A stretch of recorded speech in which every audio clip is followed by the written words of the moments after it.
শালবন গাছ, মাঝখান দিয়ে আমাদের গাড়ি যাচ্ছে, সুন্দর লাগছে পরিবেশটা।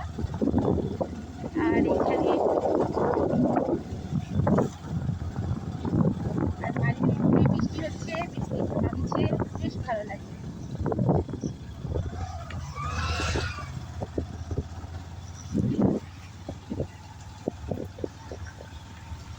আর আকাশটা দেখুন একদম কালো হয়ে আছে, কখন আবার বৃষ্টি আসবে কোনো ঠিক নেই।